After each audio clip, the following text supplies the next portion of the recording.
देखते हैं आज की तमाम बड़ी खबरें नॉन स्टॉप न्यूज में। देश के 7 राज्यों में 13 सीटों पर हुए उपचुनाव में इंडिया गठबंधन को 10 सीटों पर जीत मिली, जबकि एनडीए को 2 सीटों से ही संतोष करना पड़ा। 1 सीट पर निर्दलीय की जीत हुई। बंगाल की 4 सीटों पर टीएमसी की जीत हुई।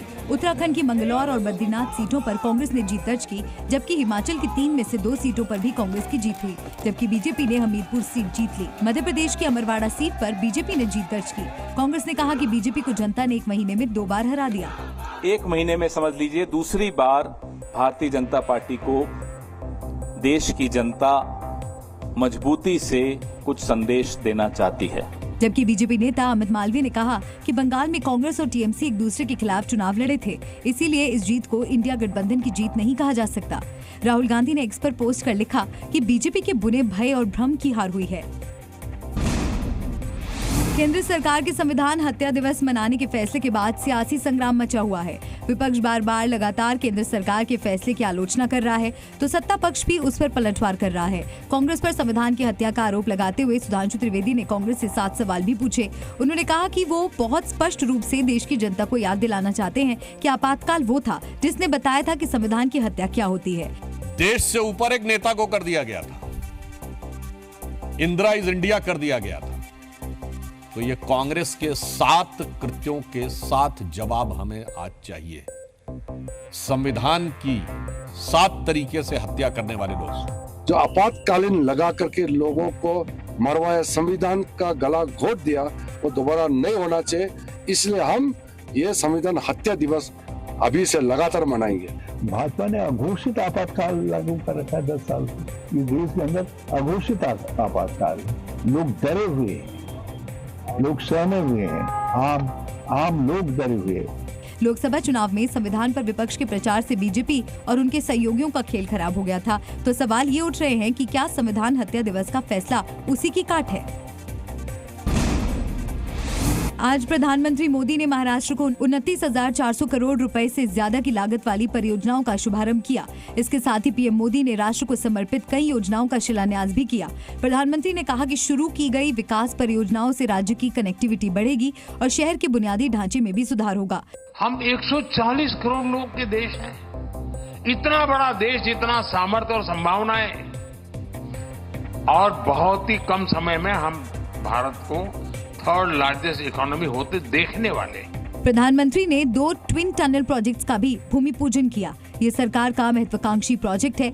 इन जुड़वा सुरंगों में से एक गोरेगांव मुलुंड लिंक रोड का हिस्सा है, जिसकी लागत 6,300 करोड़ रुपए है और इसका निर्माण बीएमसी कर रही है। इससे पहले महाराष्ट्र के मुख्यमंत्री एकनाथ शिंदे, उप मुख्यमंत्री देवेंद्र फडणवीस और अजीत पवार ने पीएम का स्वागत किया।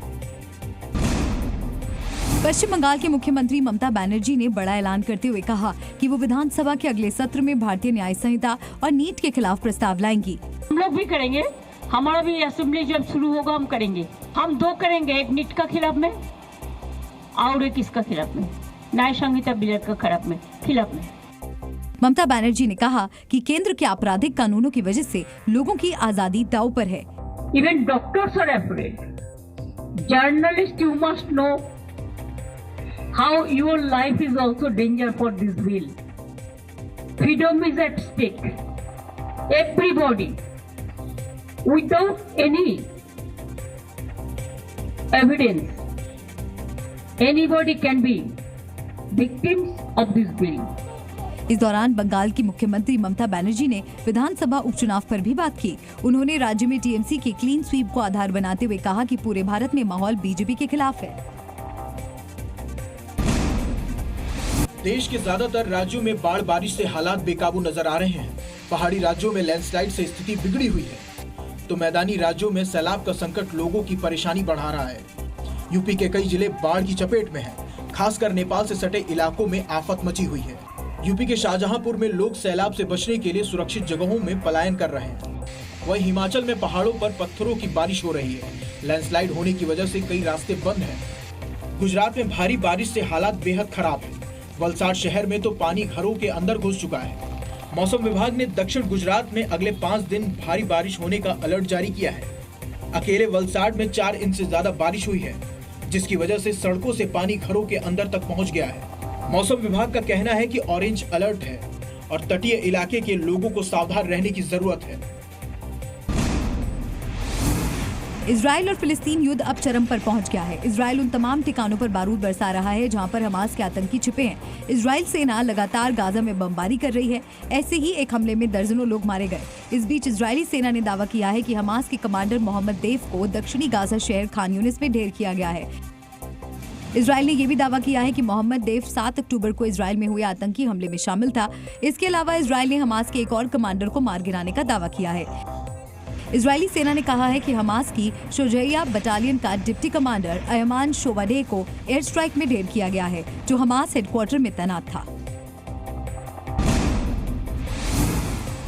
पाकिस्तान के पूर्व प्रधानमंत्री इमरान खान और उनकी पत्नी बुशरा बीबी को एक बार फिर से गिरफ्तार किया गया है। इससे पहले आज ही इमरान खान और बुशरा बीबी को इस्लामाबाद की कोर्ट से बड़ी राहत मिली थी और कोर्ट ने इद्दत केस में दोनों को बरी किया था। माना जा रहा है कि इमरान खान की रिहाई संभव हो सकती है, लेकिन तोशाखाना मामले में इमरान खान को जेल से ही दोबारा गिरफ्तार किया गया है। साथ ही उनकी पत्नी बुशरा बीबी की भी गिरफ्तारी हुई है। इससे पहले इमरान खान और उनकी पत्नी बुशरा खान को फरवरी 2024 में 7 साल की सजा सुनाई गई थी। इसके अलावा इमरान खान के समर्थकों की ओर से दंगा भड़काने के आरोप को लेकर भी उनकी जमानत भी रद्द की गई थी।